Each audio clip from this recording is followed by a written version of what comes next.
So I don't really want to go to space, and maybe I'm in the minority here, maybe I'm in the majority, but either way, as you guys may or may not know, a lot of people do believe that Bethesda Game Studios' next AAA RPG is going to be announced at this E3, and in addition to that, it's actually going to be Starfield. And then from that, many people do believe that Starfield is going to be a space game. I'll kind of justify some of these claims now. Before we jump into it, I just want to give kind of a disclaimer. This is more of an informal video. I have opinions based on certain facts and certain conclusions that we are reaching as a community based on these facts, and in this video I'm going to give you my opinions and thoughts on these. I would actually love to hear from you guys in the comments down below. I'll specifically be reading through the comments on these videos, hopefully get somewhat of a discussion started. In addition, if you guys do enjoy this type of content or just want to see some of these more Starfield based videos, I'm going to have more and more of this coming as there's more information about it, and of course with their coming E3 conference, that's only a little over a month away, so if you want to subscribe, I do encourage you to do so. So I have a full video separating as to why we think Bethesda Game Studios will announce a new game and why Starfield is the next game. I'm not going to go really in depth here, I'm going to kind of briefly skim over it, but I will have a link to that video at the end of this one if you're interested. So we think Starfield's the next game largely because, one, there was a trademark filed. It was actually filed many years ago and it has been consistently renewed, with one of the latest renewals being this year. In the past, Bethesda actually mentioned that they're going to be working on 2 new IPs, so not Fallout and not the Elder Scrolls, before they release the Elder Scrolls 6. In a recent interview, when asked about what those types of games will be, Todd Howard actually mentioned that many years ago he actually made this list of game ideas he wanted to make at some point.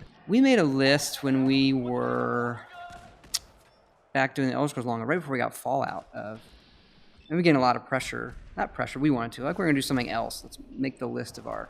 Here are the things that we would like to do one day. And Fallout, post-apocalyptic was at the top of it. But there's other things in that list, that's what I would say, where some of those we're investigating. That, you know, we'd like to try some new things.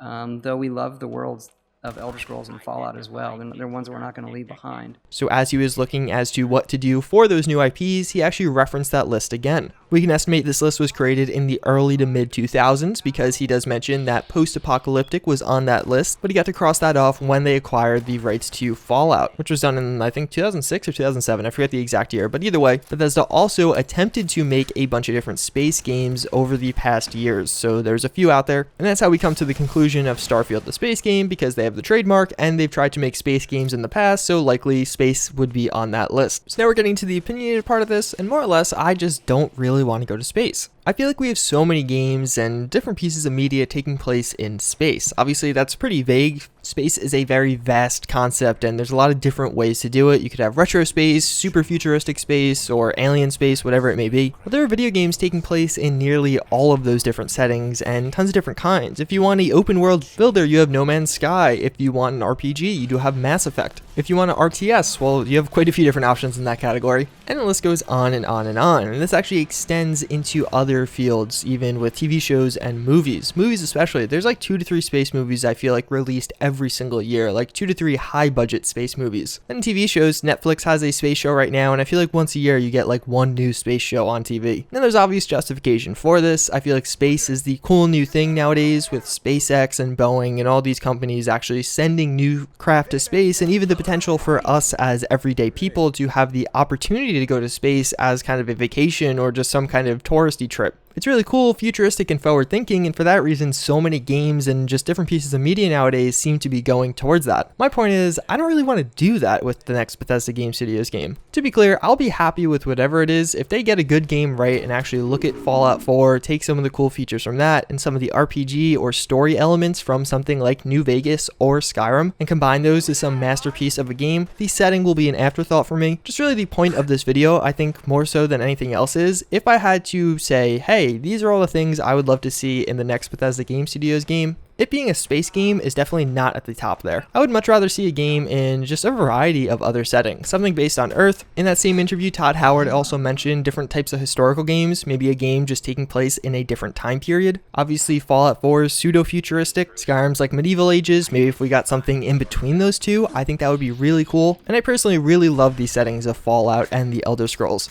Maybe Bethesda would get the setting of space really right. It just is, for me, not something I'm super keen on. It wouldn't be my first pick for their next game. Again, I don't really know what the point of this video was. I just kind of had these thoughts about this and I wanted to get it out there. That's why it's an informal video. It's largely opinion based. I would actually love to hear your guys' thoughts about this and actually have somewhat of a discussion down below if that's possible. I think Starfield, if that ends up being the next game, has the potential to be very awesome. This is just one topic I've been thinking about, that I feel like space is really overdone nowadays and it's not something I necessarily want more of. But hey, maybe Bethesda will knock it out of the park, make it totally unique, a totally unique experience and adventure, and better than every other space game out there, and I'll be the first one to admit I was wrong. That's pretty much going to wrap it up for this video. Rather than a fun fact today, I know I've been skipping these lately, I actually do want to mention that I booked everything for E3. If you follow me on Twitter, which you can find a link to down below, you would know this already. But yes, I will be going to E3 2018. I'm not actually going to go to Bethesda's conference. If you don't know, Bethesda's conference is on June 10th, while E3, the actual conference where you could walk around and see things, starts on June 12th. But I will be live streaming and covering Bethesda's conference. So again, if you guys want to subscribe to this channel, I will have a live stream around that time so you can check it out. In addition, while I'm at E3, I'm actually going to try and cover some of the major games there. Obviously, whatever Bethesda releases or announces, but also hopefully Obsidian announces something new. I think that's very unlikely, but hey, I'm hopeful. And in addition, Metro Exodus and Cyberpunk 2077 are two other games I'm going to be really looking out for, and hopefully being at E3, I'll actually get to show you something kind of cool from those games. But hey, if any of you guys are there, maybe we'll meet up or something. I don't know. I don't really have super big plans for it. I'm going to be there for 12th, 13th, 14th, 15th. So just giving you guys a heads up. Hopefully I'll actually have some pretty cool content coming from that. Either way though, again, this is pretty much going to wrap it up for this video. As always, I thank you all for watching again, and I hope to see you all